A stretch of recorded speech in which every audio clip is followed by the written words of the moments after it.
positif ini. Gitu. Terima kasih. Terima kasih.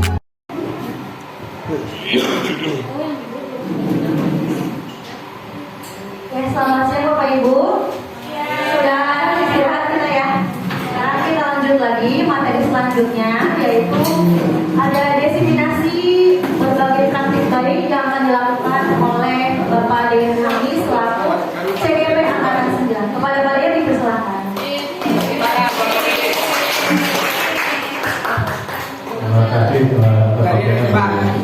kasih Assalamualaikum warahmatullahi wabarakatuh. Waalaikumsalam warahmatullahi wabarakatuh.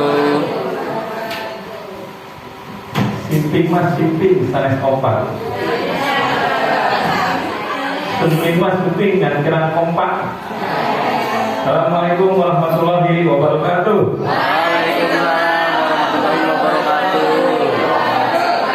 Alhamdulillahirobbilalamin. Terima kasih kepada yang terhormat Bapak Kepala Bapak dari PDMM dan kepada Dewan Guru SDN 42.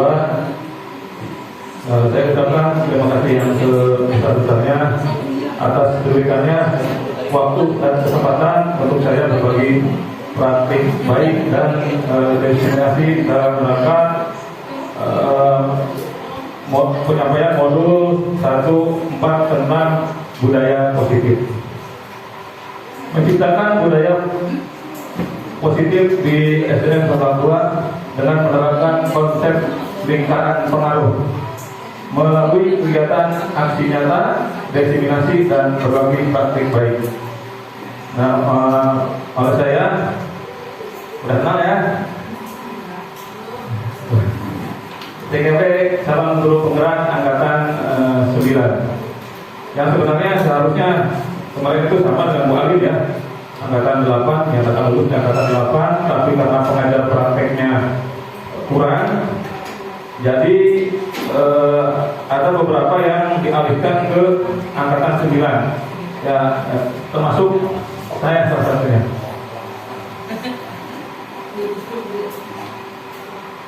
Nah, kita akan buat kesepakatan kelas dulu ini.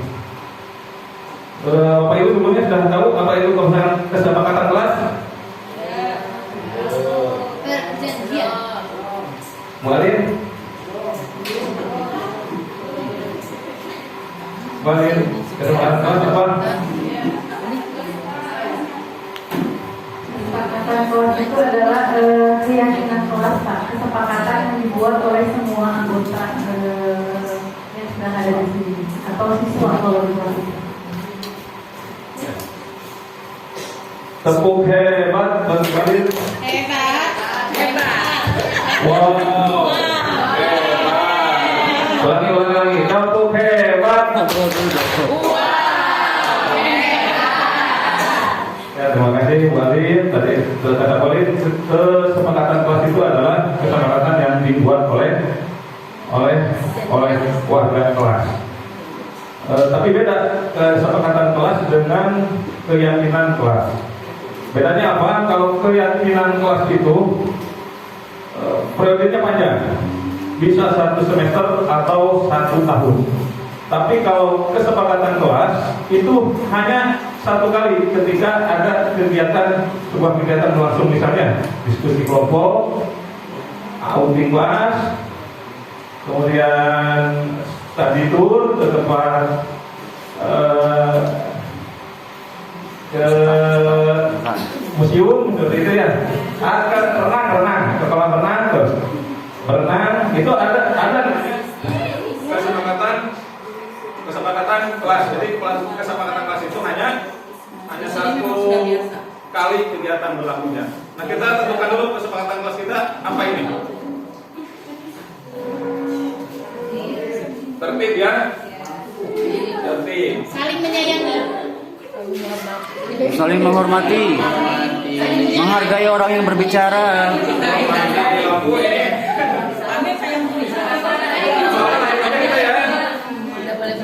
Mencintai. Udah boleh ngobrol.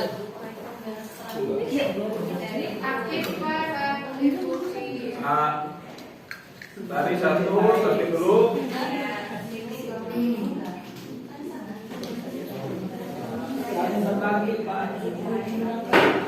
Pengen nyontek, pengen nyontek.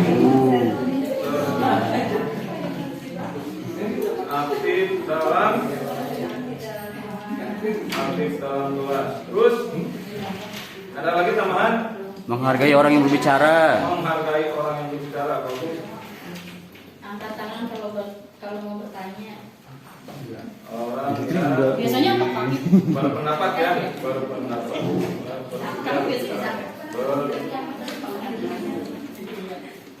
Apa tadi Bu Fitri, maaf? Angkat tangan jika ingin bertanya. Oke, tangan. Kalau kanannya?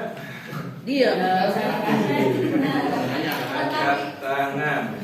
Kanannya. Jika bertanya, ada lagi? Izin ya. Ya. Izin terlebih dahulu. Kalau istirahat boleh. Lalu jika ingin keluar.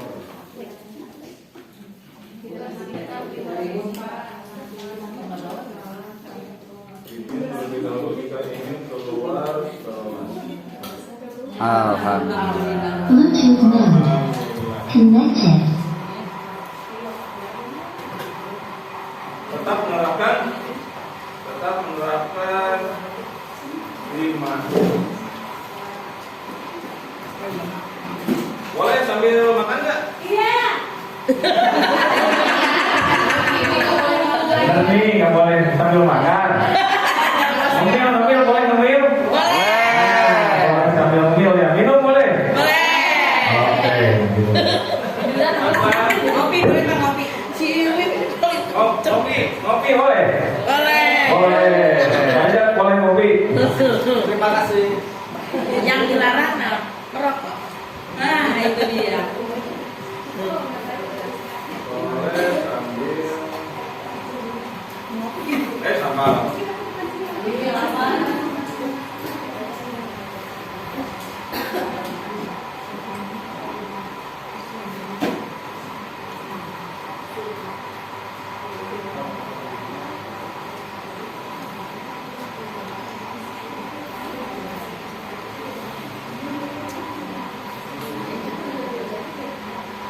Ada lagi? Atau cukup ini? Cukup? Ya, lanjut ya. Kalau datang terlambat.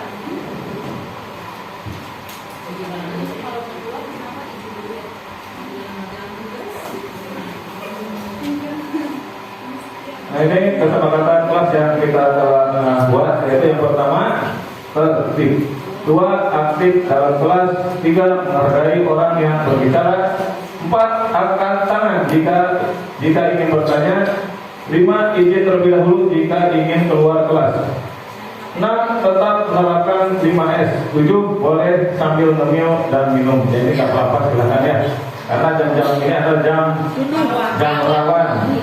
Ismail istirahat, makan, hilang, balik lagi. Terima kasih. Ya. Ya, sebelum ini kita ice breaking dulu ya. Boleh?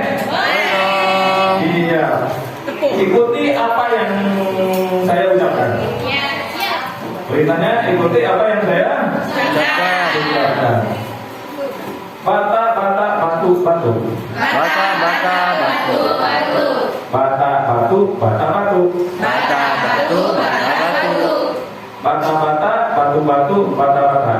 Bata, bata, batu, batu, bata, bata. Ada berapa bata yang disebut? Berapa? Wah, luar biasa.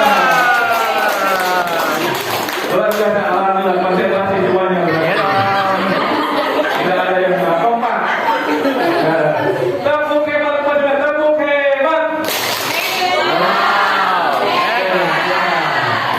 Kita lanjut. Luar biasa semangatnya nih. Nah ini rencana tindakan untuk aksi nyata. Lihat maaf yang belakang.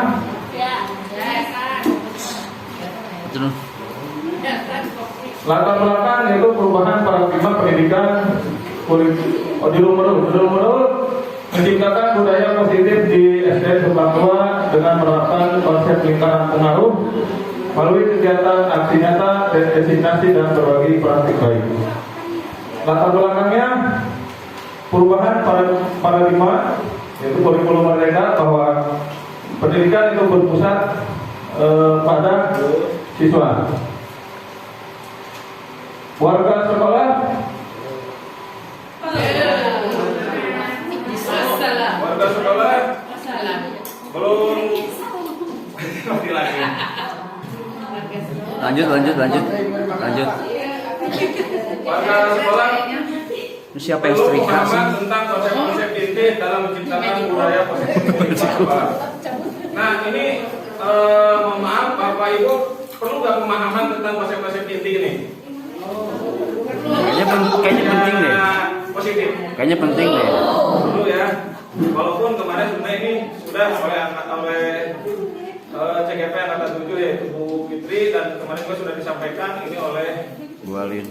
Bu Alin CGP angkatan 8 dan berlanjut oleh saya. Tapi belum ada hasil, ini belum ada hasil, maksudnya ini apa? Keyakinan sekolah. Kita belum bisa membuat keyakinan sekolah karena memang ini adalah kegiatannya di tengah-tengah semester. Nah mungkin nanti kita bisa bertiga ya, bisa ngobrol dengan Pak Riko bagian kurikulum untuk kita membuat nanti keyakinan sekolah. Jadi sekarang itu nanti bukan tata tertib sekolah, bukan, tapi keyakinan sekolah. Dan aturan pun aturan di kelas bukan namanya lagi bukan aturan kelas, tapi keyakinan kelas yang nanti diintegrasikan ke kebijakan nilai-nilai kebijakan universal. Apa itu kebijakan universal? Nanti dijelaskan setelah ini. Tujuannya menciptakan budaya positif di SDN Tegal Tua, kemudian memberikan pemahaman tentang disiplin positif, Bluetooth mode. menyamakan menyamakan persepsi tentang konsep-konsep inti dalam menciptakan budaya positif di lingkungan sekolah. Tolak ukur di sini berhasil atau tidaknya program ini yaitu 1. Peserta didik memiliki karakter baik yang sesuai dengan nilai-nilai kebajikan. Nanti terlihat bahwa anak-anak itu memiliki setidaknya beberapa nilai kebajikan yang kita nanti buat seperti itu. Yang kedua, KS dan guru menerapkan disiplin positif dan tidak lagi berpatokan kepada hukuman, aturan, tapi berpatokan pada nilai kebajikan universal.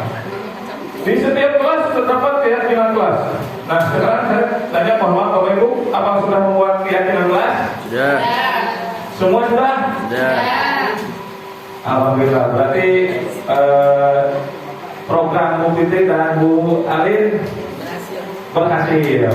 Karena di sini Bapak Ibu semuanya sudah membuat keyakinan kelas.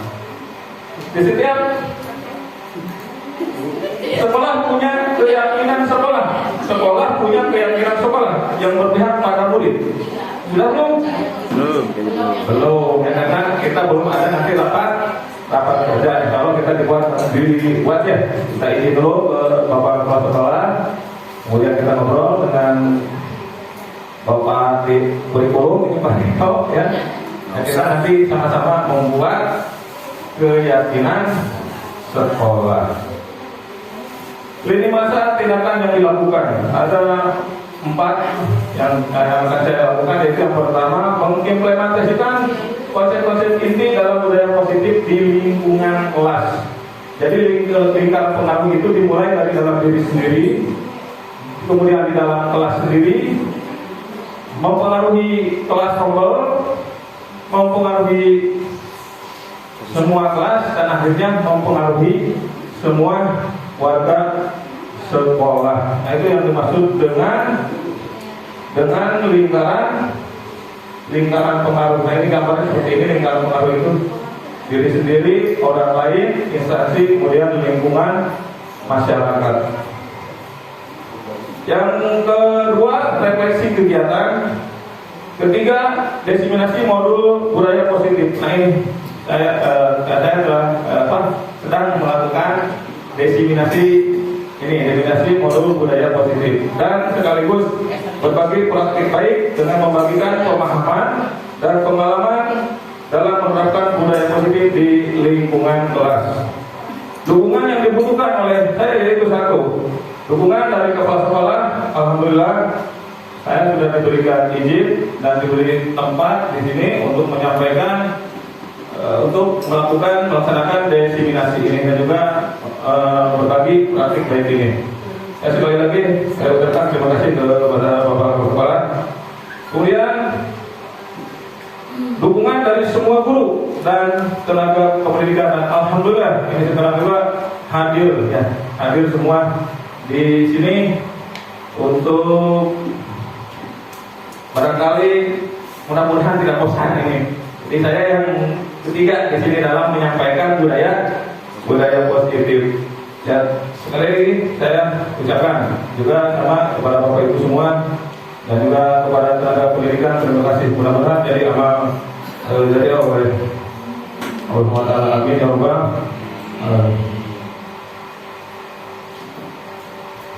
Dukungannya selanjutnya itu dari orang tua wali murid dalam keberlanjutan pelaksanaan budaya positif di rumah, di lingkungan rumah.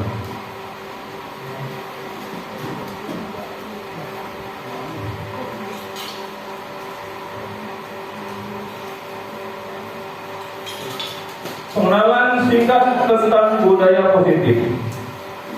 Ki Hajar Dewantara mendefinisikan budaya sebagai dua budi manusia yang merupakan hasil perjuangan manusia terhadap dua pengaruh kuat, yaitu zaman dan alam. Jadi ada kodrat dalam pendidikan itu, ada kodrat alam dan kodrat zaman. Kodrat zaman artinya pendidikan selalu terus berkembang mengikuti arah perkembangan zaman. Kalau kodrat alam itu artinya bahwa anak itu bukan tabula rasa, bukan kertas kosong yang bisa kita coret-coret semuanya kita. Saya akan kita coret-coret anak itu, bukan. Tapi anak itu dalam dirinya sudah ada apa namanya, bayang-bayang gitu, samar-samar. Nah, kita lah nanti yang bertugas untuk menebalkan yang samar itu. Jadi ada kecenderungan di anak itu perilaku baik dan tidak baik. Itu selalu ada dalam diri manusia. Nah, kita sebagai guru, bagaimana caranya agar menebalkan karakter yang baik itu dan membiarkan karakter yang tidak baik, bahkan menghilangkannya atau menghapusnya, begitu. Ya, seperti itu barangkali tentang kodrat alam yang saya pahami.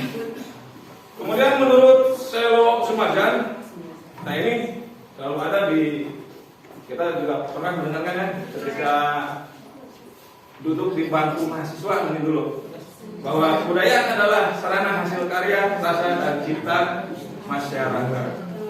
Kemudian budaya menurut Linton adalah keseluruhan sikap dan pola perilaku serta pengetahuan yang merupakan suatu kebiasaan yang diwariskan dan dimiliki oleh suatu anggota masyarakat tertentu. Dan menurut Kamus Besar Bahasa Indonesia, budaya artinya, nah ini yang menarik ini, menurut KBBI, bahwa budaya itu pikiran, akal budi, hasil, adat istiadat atau suatu yang sudah menjadi kebiasaan yang sukar diubah. Kebiasaan yang sukar dirubah. Nah, apa yang selalu kita kerjakan itu lama-lama akan menjadi sebuah karakter. Karakter itu nanti akan membentuk sebuah budaya. Budaya itu hati-hati, sukar diubah kalau sudah terbentuk.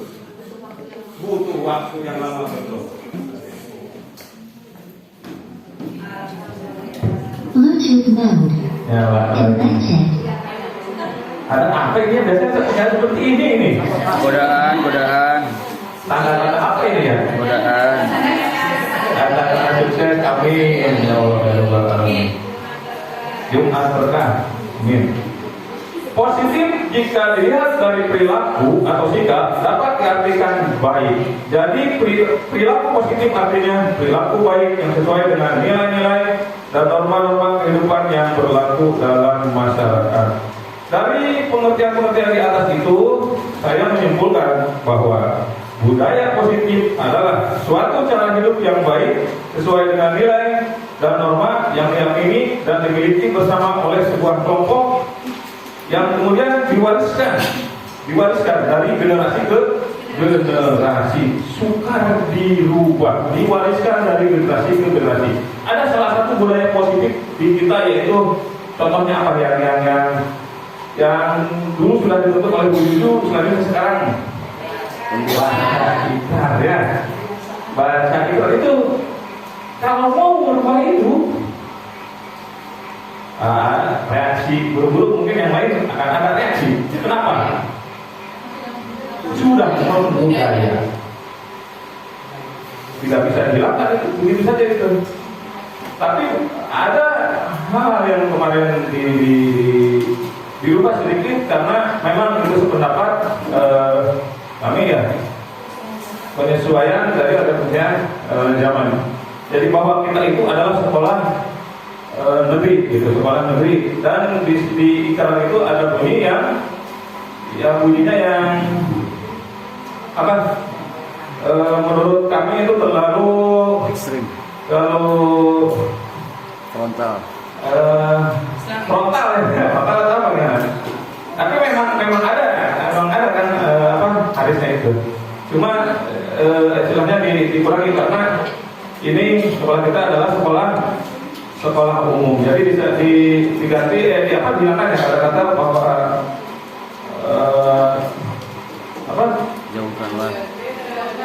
jauhkanlah kami dari semua agama yang berbeda dengan agama Islam. Nah, silakan di dalam hati Bapak Ibu setuju atau tidak kira-kira dengan bunyi kata seperti itu, dan kita sekolah negeri seperti itu. Dalam hati kecil itu gimana? Ya. Kalau saya sudah ditanya, saya pernah ditanya, saya pernah juga mengungkapkan bahwa ya memang istilahnya hak untuk yang itu ya, ada perlu perlu ditelah kembali begitu, dan akhirnya jadilah sekarang yaitu doa yang pembiasaan. Ya, tidak merubah semua, tidak sampai merubah total semua, karena itu sudah membudaya, oleh itu sukar dihilangkan, dirubah. Tapi alhamdulillah konsep-konsep keislaman kita sudah masih ada berjalannya, dibuktikan dengan adanya program murojaah atau tahfiz Quran, dan ini alhamdulillah sudah diakui oleh Depak dan SMP khususnya. Saya mendapat kabar dari SMP 1 juga, alhamdulillah itu kemarin, walaupun tidak melalui jalur tahfiz, walaupun tidak melalui jalur tahfiz, tapi ada namanya firman dan siapa tuh? Yang di sunnah itu, Al-Zainah ya, masih selalu ada kontribusinya itu ketika kegiatan agama. Sampai guru agamanya bilang seperti ini sekolah kita ya? Bukan, Bu, saya sekolah di tempat juga. Saya sampai seperti itu ditanya, ini sekolah di kita bukan gitu. Karena ya jarang ya dari sekolah negeri nilai-nilai keagamaannya bagus, begitu jarang.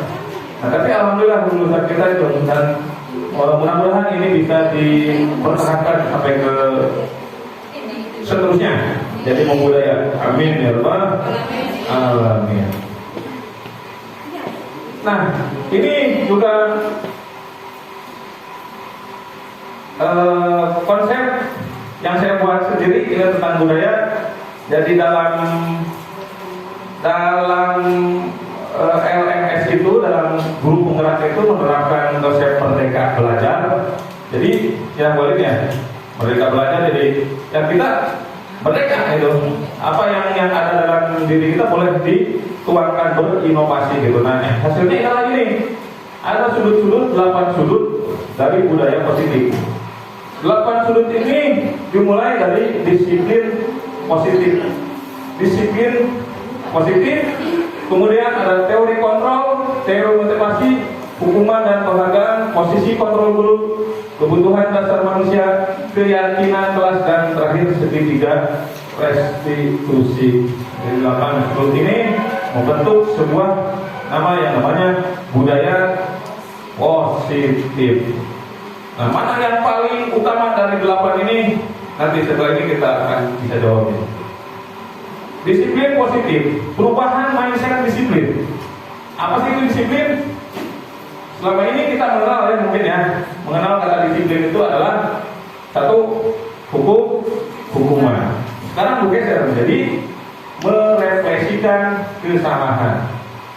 Yang kedua, motivasinya ekstrinsik.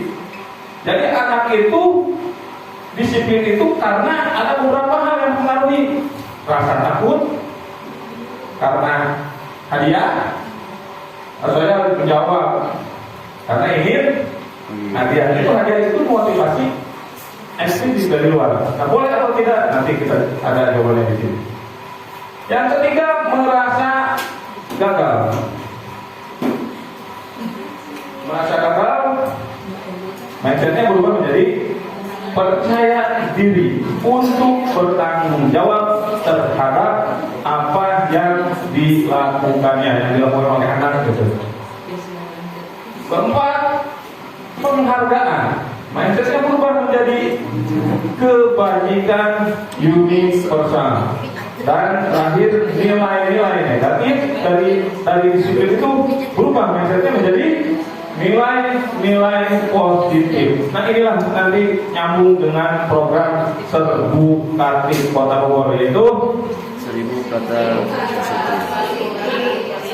1000 kata positif. Sebagai pendidik, tujuan kita adalah menciptakan anak-anak yang memiliki disiplin diri. Nah, disiplin positif itu disiplin diri, sehingga mereka bisa berperilaku dengan mengacu pada nilai-nilai kebajikan universal dan memiliki motivasi intrinsik, motivasi dari dalam, bukan motivasi dari luar. Disampaikan oleh Dr. William Glasser, yaitu bahwa guru mengontrol murid, guru itu bisa mengontrol murid, itu adalah hal yang ilusi. Artinya tidak mungkin gitu. Ilusi guru mengontrol murid.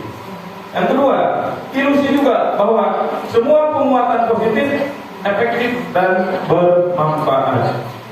Yang ketiga, ilusi bahwa kritik dan membuat orang merasa bersalah dapat menguatkan karakter.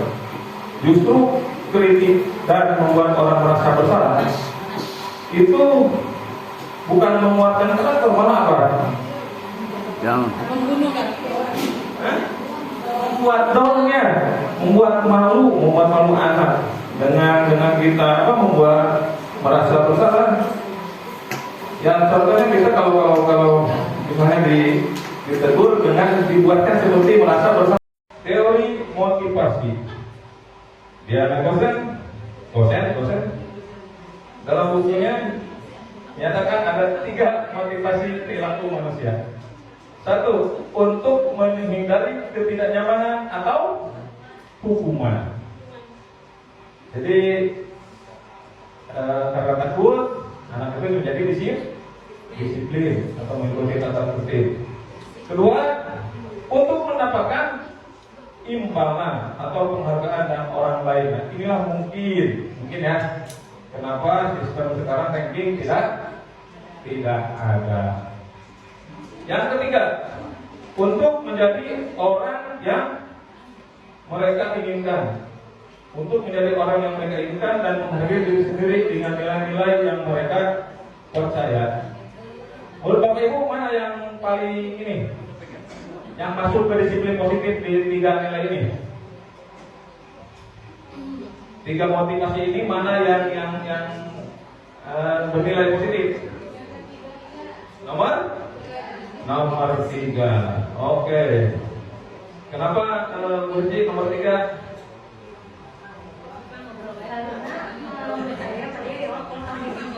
Poin ketiga itu dia berasal dari intrinsik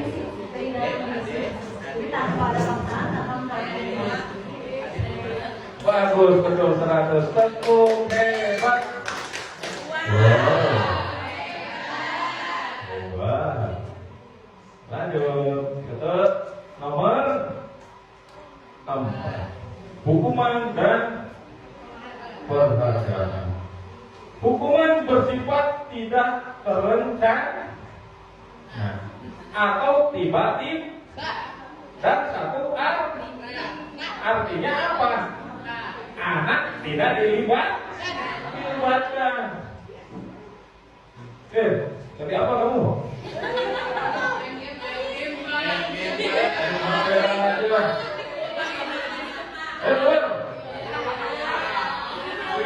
Contoh apa itu? Contoh apa? Saya memberikan apa ke Pak Rizal? Oh, Pak Rizal, mau melaksanakan apa itu saya? Teguran, hukuman. Kenapa? Mendesak tadi ya.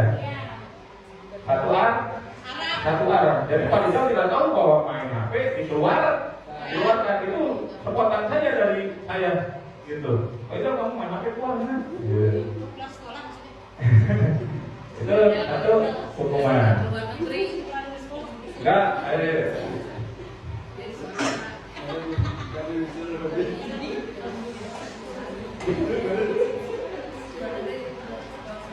penghargaan adalah ini belum bisa berupa fisik maupun psikis. Nah kalau tadi yang saya contohkan itu fisik atau psikis? Psikis. Kenapa? Tadi ada yang bilang paket, itu psikis itu target kena mental. Menurut Bapak Ibu lebih parah fisik atau psikis? Betul ya, dari penelitian psikis itu lebih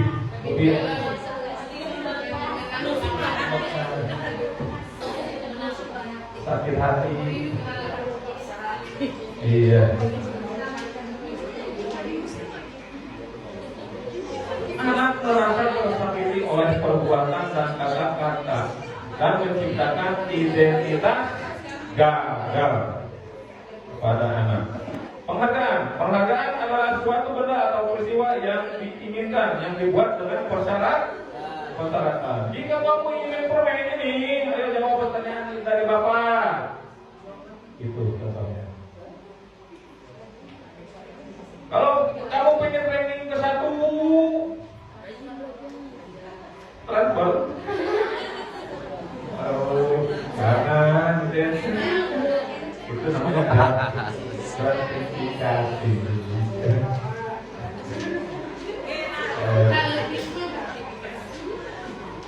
Kalau kamu ingin training ke 1, belajar yang benar. Itu hadiah bukan? Bukan. Itu maksudnya motivasi di sana tidak ada menyanyikan hadiah. Bunyinya tadi jika ingin lagi 1 kamu harus belajar. Iya, betul nggak? Betul, itu bukan hadiah. Kalau ranking 1 dapat motor, dapat sepeda. Nah itu baru agak berupa hadiah. Nanti yang muncul adalah motivasi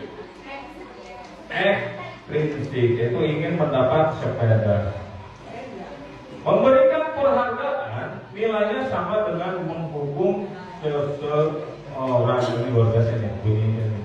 Memberikan penghargaan nilainya sama dengan menghukum seseorang. Itu menurut siapa?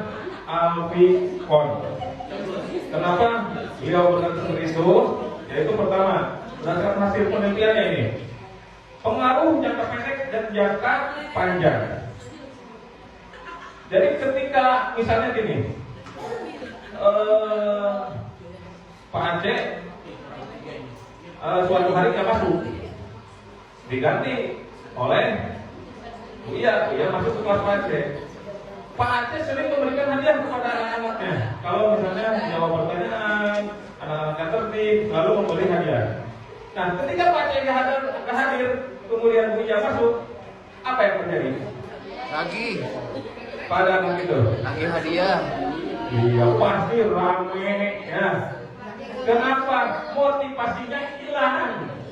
Hadiahnya nggak ada, hilang jadi rame. Atau bisa punya nanti menjanjikan anak-anak nanti akan diberi hadiah sama Pak Aceh. Kemudian suatu-waktu Pak Aceh masuk. Apa yang terjadi? Nanti.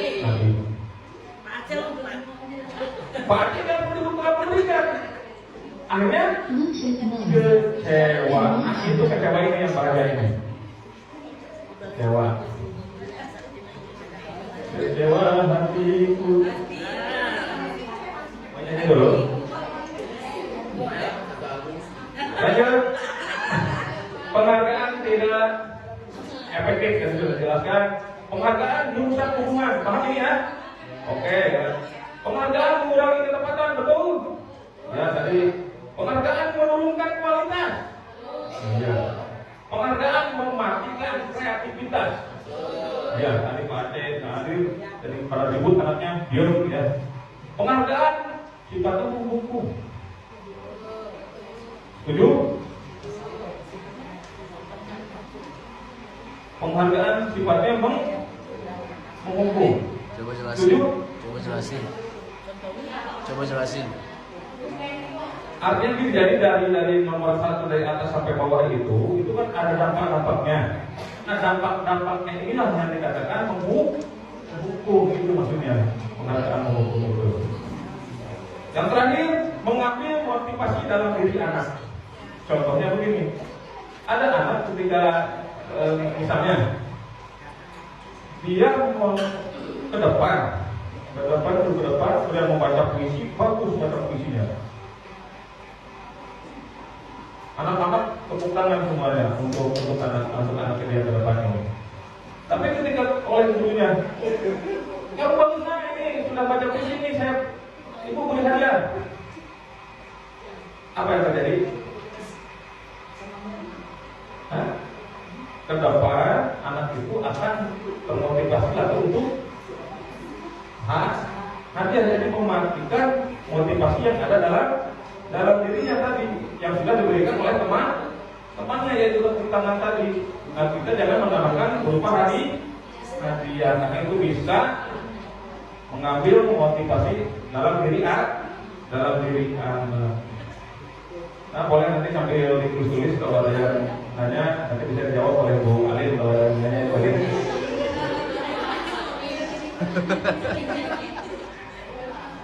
Yang kelima, posisi kontrol manusia.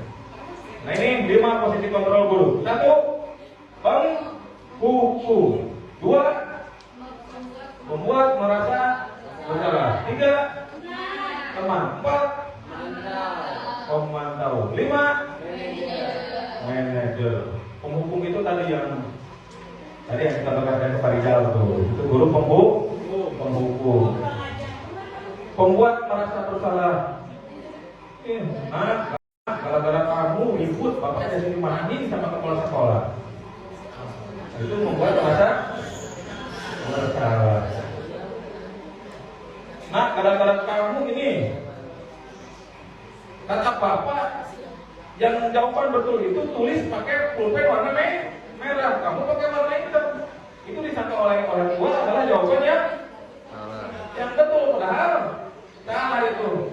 Itu jawaban dari bapak, kamu tulis pakai pulpen warna hitam. Orang tua di rumah tidak tahu bahwa itu adalah jawaban dari bapak, padahal itu jawaban dari bapak, bukan jawaban dari kamu gitu. Jadi ke depan nanti kalau ada salah itu menggunakan pulpen merah, pulpen merah itu jawaban dulu itu supaya jelas. Teman, kontrol sebagai teman. Ini kalau kontrol sebagai teman itu bisa dilihat ujungnya, anaknya. Ketika kita memberikan teguran, itu anak balikannya seperti ke teman gitu. Kalau merasa bersalah, hasil akhirnya anak akan menundukkan kepala. Tapi ketika berposisi sebagai teman, posisi akhir anak ketika ditegur oleh kita adalah biasa aja, gimana sih temannya? Ah Pak, tenang aja Pak, bapak kepala sekolahnya nggak ada, kita main-main aja. Itu saya. Tapi tidak mungkin ya anak seperti itu ya. Mungkin tidak. Ya. Yang keempat, pemantau. Nah, pemantau ini seperti siapa? Jalan-jalan anak-anak yang pakai sepatu putih panggil. Nah, kenapa kamu pakai sepatu putih? Tahu kan aturan sekolah kita apa? Enggak. Nah, itulah pemantau. Tahu konsekuensinya? Nah, biasanya seorang pemantau akan menghubungkan aturan kelas dengan konsekuensi. Bedanya menghukum dengan pemantau. Kalau menghukum, aturan biasanya ada juga aturan disebutkan, tapi menghukumnya tidak sesuai konsekuensi. Misal, bukan guru olahraga, tapi ketika ada anak tidak mengerjakan PR, nah kamu tidak mengerjakan PR, lari 2 keliling lapangan. Padahal bukan guru olahraga. Nah itu contoh dari menghukum. Tapi ketika kadang pelajar yang sedang berolahraga ada anak kesiangan, nah lari 2 keliling lapangan, hukum atau konsekuensi? Pemanasan. Konsekuensi, karena di sana pelajar atau pelajar itu guru olahraga dan berhubungan lari itu juga olahraga karena yang tadi sudah pemanasan ini belum telat gitu tujuannya. Jadi masuknya ke dalam konsekuensi. Tapi ketika misalnya bapak ibu guru-guru kelas kemudian menghukum anak untuk lari di lapangan, menghormat misalnya apa, berdiri di depan, itu sama dengan hukuman, bukan konsekuensi. Tapi selama ini kita ada konsekuensi, tertulis dan konsekuensi. Ada ya? Ada. Yang ikrar dulu ya. Kalau tidak, kalau ada misalkan tulis di buku, ikrar, menghukum. Tulis di buku menghubung di para orang dua. Nah itu sebuah konsekuensi. Jika Anda melakukan kesalahan, melanggar tata tertib sekolah, maka konsekuensinya adalah menulis di buku penghubung. Manajer. Dengan bimbingan guru, siswa merefleksikan kesalahannya, mempertanggungjawabkan perilakunya, mendukung murid agar dapat menemukan solusi atas permasalahannya sendiri. Nah ini nanti hubungannya dengan segitiga restitusi ini manajer ini. Bluetooth mode. Connected. Nah posisi kontrol manusia yang boleh kita kuis dulu sebentar. Dijawab coba oleh Pak Amir Punten nomor 1. Saya kecewa sekali dengan kamu. Posisi kontrol apa ini?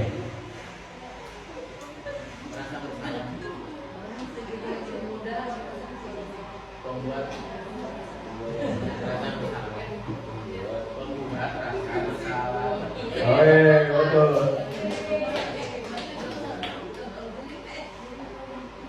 Ibu kejar aku karena ibu guru sayang aku.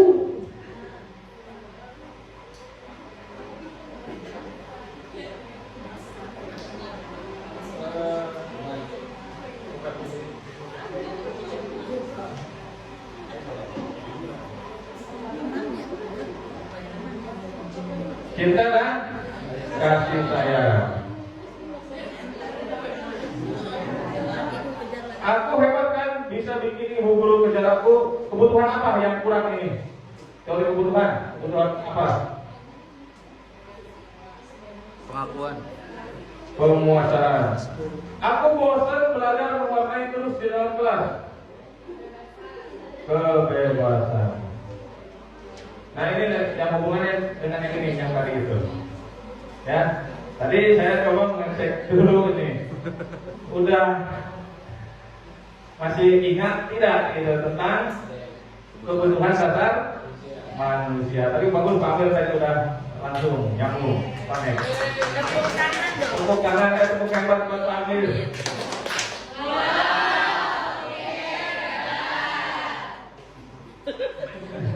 Nah, kebutuhan dasar manusia yaitu kebutuhan bertahan hidup, kasih sayang dan rasa diterima, penguasaan, kebebasan dan kesenangan. Wah, ini ada lagi. Aku senang main kejar-kejaran dengan ibu guru, seru. Kesenangan. Ibu kejar karena ibu guru sayang aku. Kasih sayang. Aku hebat kan bisa bikin ibu guru kejar aku. Penguasaan. Aku bosan belajar mulai terus jalan terang. Kebebasan. Ada kebutuhan akan kebebasan. Ibu guru bilang aku tidak boleh tersandung sewaktu mengerjakan tugas. Katanya kelas harus tenang, tidak ada suara. Kan nggak seru jadinya. Kebebasan. Hah?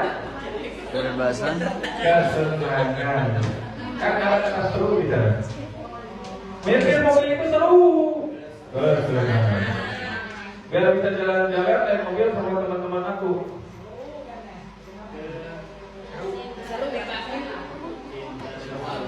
Biar bisa jalan-jalan naik mobil sama teman-teman aku. Cinta dan kasih sayang, hubungan pertemanan ini. Aku merasa bangga dan keren.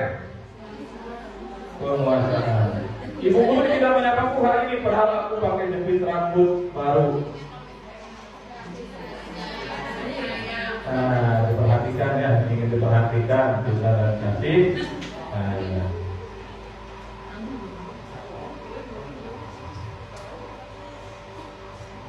Keyakinan kelas. Untuk tujuh, keyakinan kelas tadi sudah disampaikan ya di awal ya. Keyakinan kelas dibuat berdasarkan nilai-nilai kebajikan universal. Keyakinan kelas ini dibuat oleh guru dan murid dalam kelas.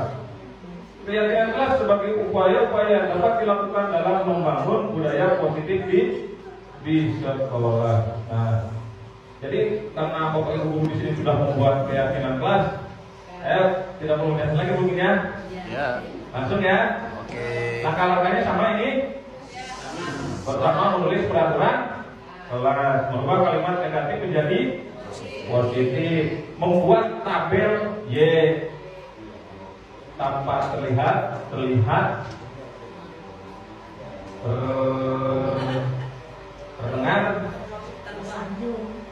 Jadi terlihat itu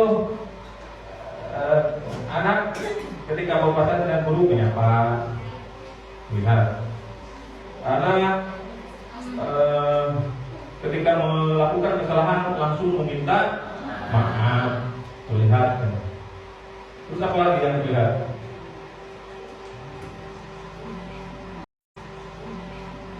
Jujur, misalnya anak tidak bawa ikrar, tiba-tiba ke depan, Pak, saya nggak bawa ikrar, itu terlihat bahwa anak itu jujur. Misalnya seperti itu. Nah, itu bisa nanti dibuat keyakinan kelas. Itu tadi langkahnya sama ya, membuat peraturan kelas, merubahnya menjadi kalimat positif. Nah, dari hubungannya dengan nanti serbu nanti. Ini contoh yang sudah yang sudah saya buat ini di kelas tentang keyakinan kelas. Nah, ini contoh yang lainnya. Misal di perusahaan, kembalikan barang ke tempatnya. Itu berarti nilai kebaikan apa yang ingin dimunculkan? Bertanggung jawab. Nilai kebajikan yang ingin dimunculkan di sini yaitu tentang bertanggung jawab. Dilarang mengganggu orang lain. Saling menghormati. Hadir di sekolah 15 menit sebelum pelajaran dimulai. Menghormati diri sendiri, orang lain, dan komitmen. Menghargai diri sendiri dan komitmen. Yang keempat, Dilarang melakukan kekerasan. Keamanan, saling menghormati. Dilarang jajan sembarangan. Nah, nilai kebajikan yang ingin dituju yaitu kesehatan. Bergantian atau menunggu giliran. Menghormati orang lain. Ketika menilai anak-anak, ya terlihat itu apa? Misalnya berbaris rapi, anak-anak itu ketika dinilai. Nah, itu kebiasaan yang terlihat.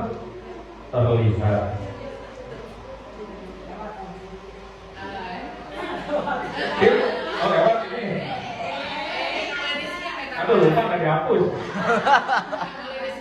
Dilarang merokok. Dan menghormati orang lain. Untung Pak Jajan sudah pulang ini. Lagi izin Pak Jajan.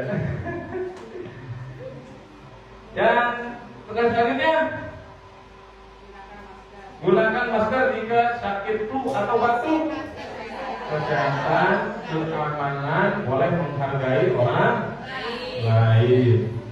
Berjalan di kelas dan koridor.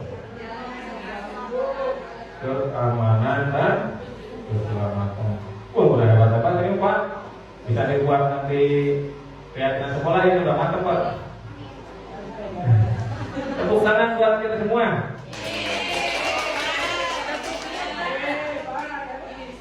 Nah, segitiga restitusi terakhir. 3 tahapan segitiga restitusi yaitu 1. Menstabilkan identitas. Sisi yang pertama, menstabilkan identitas. Semua orang pernah melakukan kesalahan. Kemudian yang kedua, validasi tindakan yang salah. Alasan.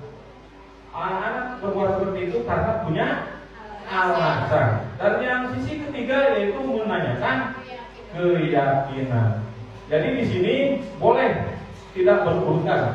Misal menanyakan keyakinan dulu, kemudian validasi tindakan yang salah, baru menstabilkan. Boleh. Atau validasi tindakan yang salah dulu, kemudian menstabilkan, terakhir menanyakan keyakinan. Yang penting intinya dalam segitiga restitusi ini ketiga-tiganya ada. Nah, ini contohnya dalam demonstrasi kontekstual kemarin.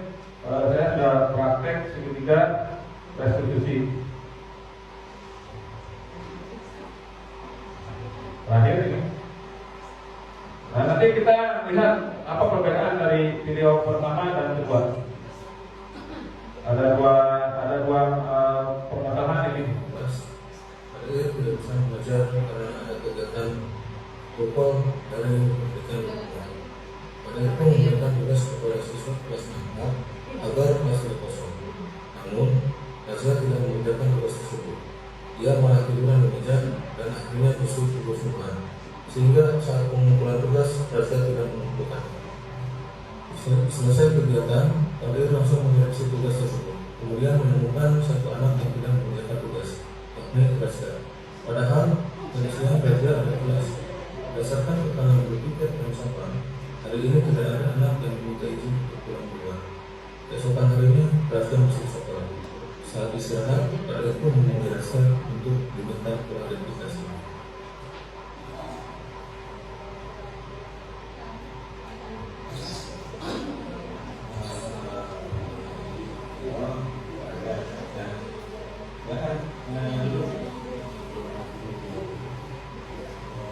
Kamu tahu kenapa dipanggil Bapak di sini? Mungkin berkaitan dengan tugas. Iya betul. Tapi kemarin kamu nggak berjuang kan? Tidak Pak, tetapi memang kelas saya tidak memberikan tugas. Iya, bukan yang ini. Orang siapa yang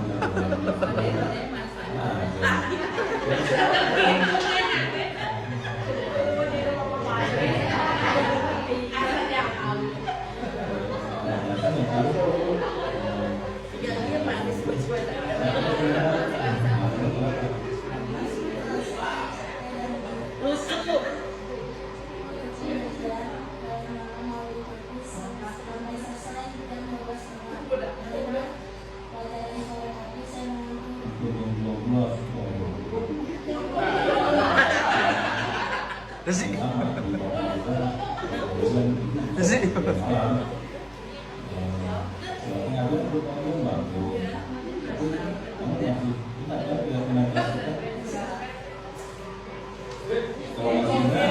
Kira-kira tentang melakukan itu sudah sesuai dengan kira-kira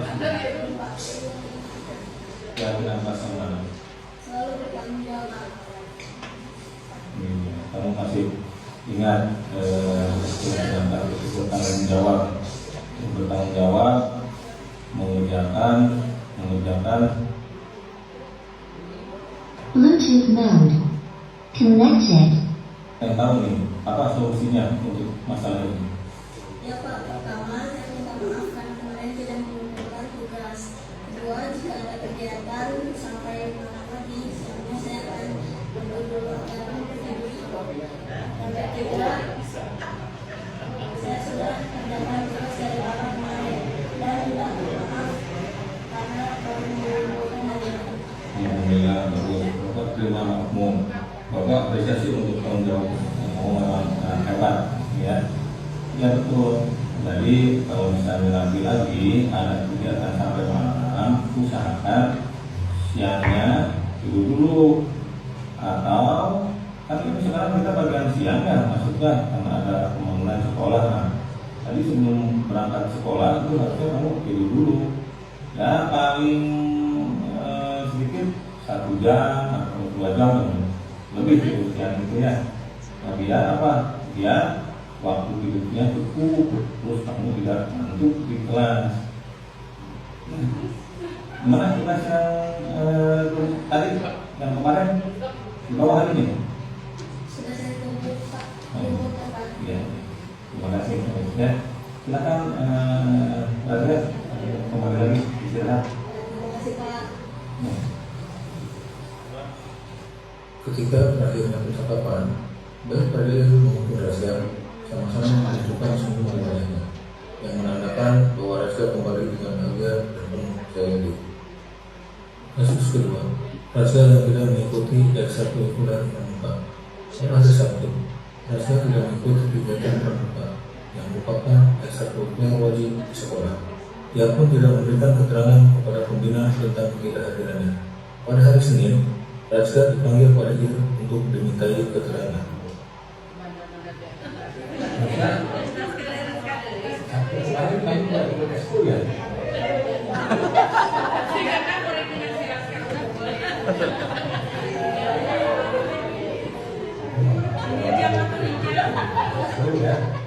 Di jam malam pas saya.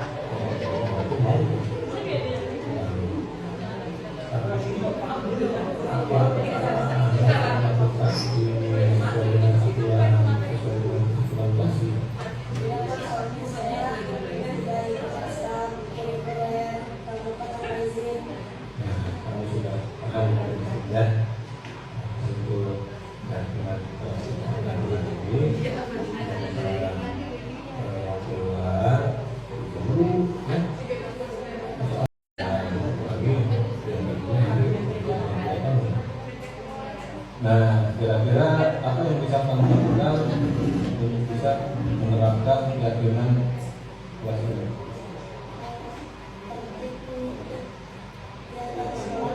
Ada hal lain?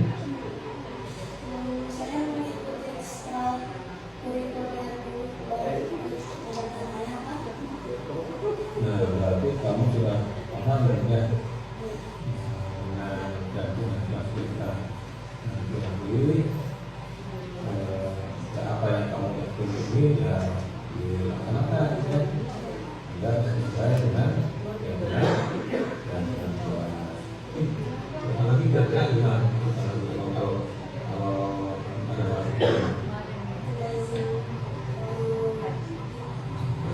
terus kamu paham ya? Ya, sekarang apa? Kamu tadi istirahat? Makan? Kamu udah habis itu makan ya? Udah? Balik lagi. Kan udah habis. Kan udah habis. Ya.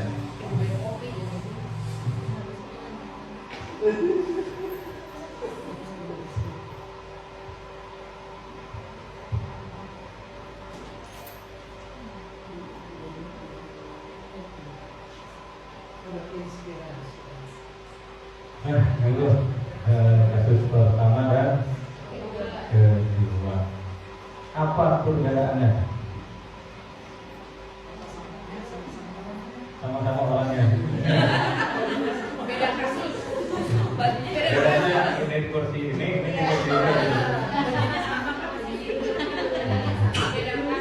Apa bedanya?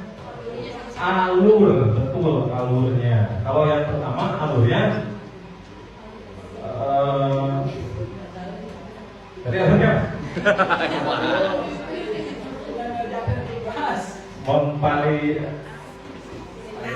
memvalidasi kesalahan, kemudian menstabilkan identitas, dan yang ketiga menanyakan keyakinan. Oke, kalau dalam kasus kedua Menanyakan keyakinan. menstabilkan identitas, menanyakan Keyakinan. memvalidasi dulu. Ya, kasus yang kedua itu memvalidasi dulu kesalahan, kemudian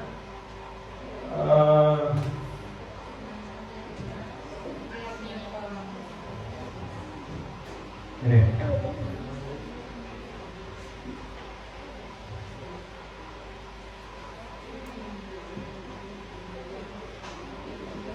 waktu hidupnya kuku terus kamu bilang gimana sih maksudnya tidak satu ukuran angka tapi sini tes. nah harus kedua validasi tindakan yang sabar, menanyakan alasan kenapa tidak kemudian menunjukkan identitas. Wah enak ya ke Bandung, bukan juga mau gitu. Jadi biar anak tidak tegang gitu. Dan terakhir menanyakan keyakinan. Nah, kamu sudah paham dari sini ya.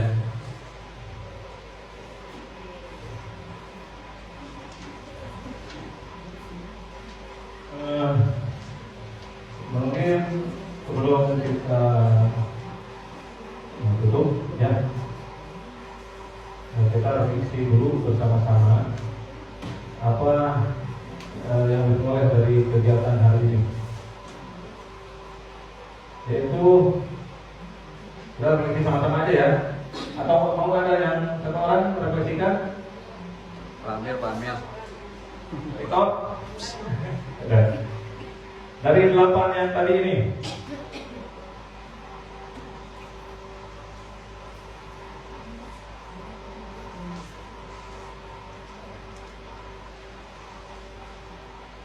Dari 8 ini yang intinya yang mana yang termasuk ke dalam yang paling inti dalam materi ini begitu. Dalam budaya positif ini 8 budaya.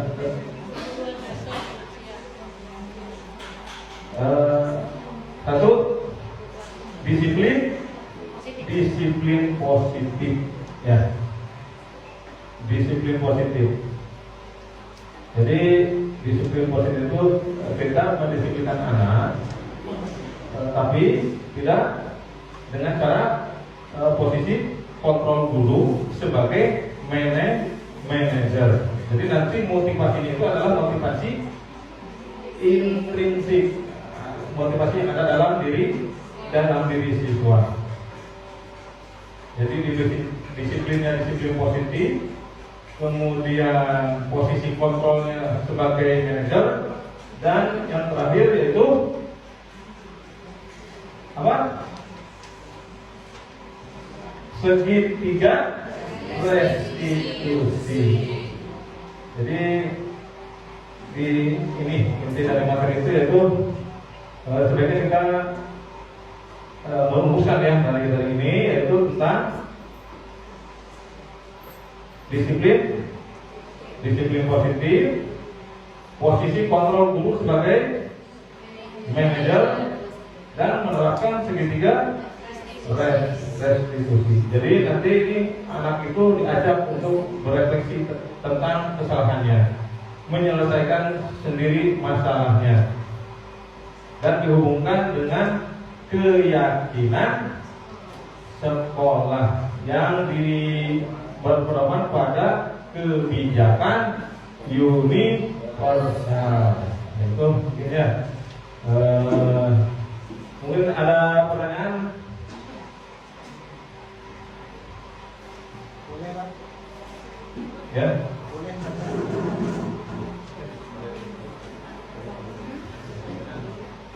Baik, Bapak Ibu, bagaimana? Apa ada pertanyaan?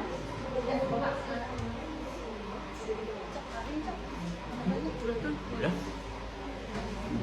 Terima kasih ya Bu. Saya tidak hanya cuma kalau ini sudah ya. Saya ini aja makanya buatkan kepada kami gitu teman-teman. Tapi yang ketiga resolusi itu sebenarnya sangat bagus menurut saya. Cuma ada tiga langkah aja yang saya lupa validasi itu saya validasi identitas, Validasi kesalahan. pokoknya yang tiga itu ya. Cuma kami tolong dibuatkan deskripsi dari tiga hal tersebut. Kemudian langkah-langkah apa saja yang termasuk di dalam per ini, langkahnya apa saja di situ. Jadi artinya itu apa? Kemudian langkah apa yang bisa dilakukan di kegiatan itu. Jadi supaya teman-teman juga bisa mempraktekkan gitu. Kalau langkah ini tuh adalah ini tujuannya ini, langkah-langkah yang bisa dilakukan adalah ini gitu. Kita nggak bisa minta, kami minta nanti dibuatkan itu yang selengkap, kemudian bisa di grup gitu tentang segitiga resolusi tadi. Itu tugas pada ini buat teman-teman. Dan yang kedua tadi ada kalimat positif mengubah kalimat negatif kalimat positif. Itu contohnya seperti apa gitu? Dalam keyakinan sekolah mengubah kalimat negatif itu apa gitu? Ya. Jadi kalimat positif itu contohnya seperti apa? Itu aja yang satu, yang kedua, yang pertama PR itu. Terima kasih Pak. Des. Baik, Pak, terima kasih. Hadir tanggapannya, hadir. Ya, terima kasih Bapak atas pertanyaannya. Untuk jawaban untuk pertanyaan pertama, insya Allah nanti saya akan share di grup mengenai lebih jelasnya lagi tentang apa itu segitiga restitusi. Di dalam video juga tadi sebenarnya yang pertama ya, video pertama itu sudah lengkap saya gambarkan Pak. Di dalamnya ada kalimat-kalimat percakapan yang membuat ketika menstabilkan identitas itu anak menjadi nyaman, tenang. Dia bisa merefleksikan kesalahan